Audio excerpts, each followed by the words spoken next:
Ladies and gentlemen, greetings to you wherever you are. It's ruined. It's completely ruined. The European allies are divided. The European allies are now taking divergent positions. The Istanbul talks haven't even started yet. They have seen that all their plans have been doomed to failure by Vladimir Putin's very, very strong strategies. So, it's a commotion. Things are boiling, bubbling on the side of the European allies. We have several countries that are throwing in the towel, dropping anchor, and leaving the ship. One wonders whether this is a political strategy, or if something is really wrong. But they are gradually abandoning Ukraine, abandoning America. Some, like Germany, for example. Germany has just turned against America, has just turned its back on America. Yet in reality, it is America that is the architect of what they were experiencing. What does that mean? There is a force, a resilience force that was planned, was to be deployed in Ukraine. This is what Macron and Great Britain have orchestrated. They brought in Germany and Poland. This is what they called the force of volunteers, the coalition of volunteers, or in other words, the resilience force. And in the past 24 hours, the real name that has emerged is the 4E force, meaning the 4 Europeans, the 4 European countries. But unfortunately, it is this very force that is starting to fall apart, to break up. This is the force that was supposed to go to Ukraine, to serve in a way as a security guarantee for Ukraine. But this force is breaking up. The first country to abandon ship was France, through Emmanuel Macron, just last night. Emmanuel Macron, during his address on French national issues, tuned on the TF1 television channel, clearly announced that France is giving up its intention to send French ground troops to Ukraine as part of the coalition of volunteers. Even after saying that, Emmanuel Macron then launched into a theory about wanting to proceed with the proliferation of nuclear weapons. In response, Russia replied to Emmanuel Macron. But it's not just France that's abandoning ship. Poland and Germany are joining in as well. And so, ladies and gentlemen, in this video conference, that's what we're going to talk about. But before we continue, I ask you to share the video conference as much as possible. And above all, give it lots of likes. Give it lots of likes. Lots of likes. Give strength to the video conference. Sharing gives the video conference plenty of visibility. And to everyone watching us on TikTok or other platforms, please subscribe to our official YouTube channel. Go to YouTube, type in Samouraï TV, and you'll find me. The same goes for Facebook. The others who are broadcasting are people who download the content. That's it. It's not with our permission. So, let's dive deep, ladies and gentlemen. The situation is very, very serious. I tell you, tomorrow will be a very hot day. Yes, and I will take the time to break everything down very thoroughly. So, what's going on? We have Poland, which has been very, very restless since the beginning of the conflict.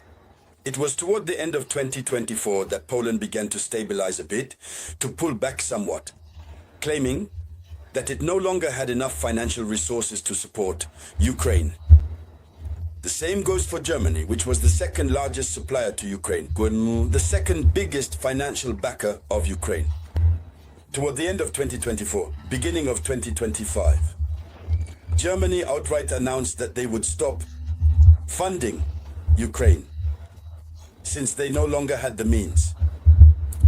But the real surprise was seeing that Donald Trump coordinated the structure, the team that was set up by France, which includes France, the United Kingdom, Germany, and Poland.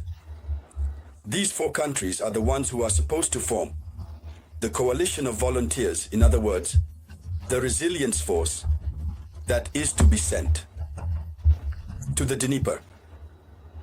I believe that's in the southwest of Ukraine, if I'm not mistaken about the geography.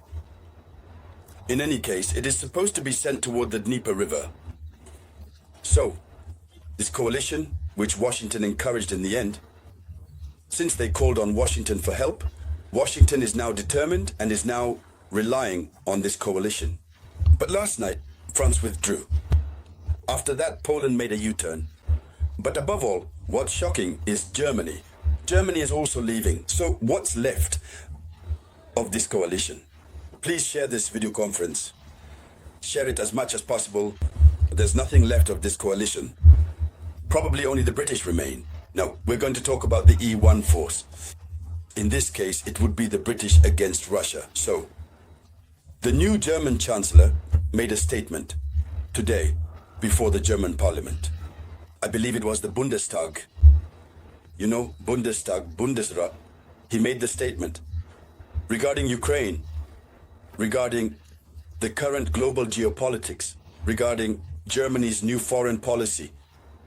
He made this statement during, well, to be redundant, he proceeded to express this German sentiment during his general policy address before the German Parliament. So this new German Chancellor, Friedrich Merz, who is very, very excited, very agitated against Russia, unlike his predecessor Olaf Scholz, unsurprisingly, he demonstrated his unwavering support for Ukraine before both the Ukrainian Parliament and the German Parliament. So, he said this. First, he shows his support and turns against America. He says this: a peace is necessary between Ukraine and Russia, but this peace must not be dictated to Ukraine by Russia against its will. So he is already questioning what will happen tomorrow. That's why they wanted to use every possible scheme to ensure that all initiatives come from them. He continues. So he says that a peace is necessary between Ukraine and Russia, but it must not be dictated to Ukraine by Russia and against Ukraine's will. Then he says Moscow will not be satisfied with just a victory. In other words, for him, tomorrow's meeting is a capitulation of Ukraine and the West. And if Ukraine and the West capitulate and agree to recognize these conquered territories as Russian territories, Russia will not be satisfied with a victory over Ukraine and the annexation of part of the country. He says that Russia will not settle for that. He says Russia will seek to reclaim other European territories. So he is making the same argument that Emmanuel Macron made quite recently. And he says, in the face of the Russian threat and American disengagement, Germany must rearm itself. Since he knows that America has started to withdraw and that America really will withdraw, he says Germany should rearm itself.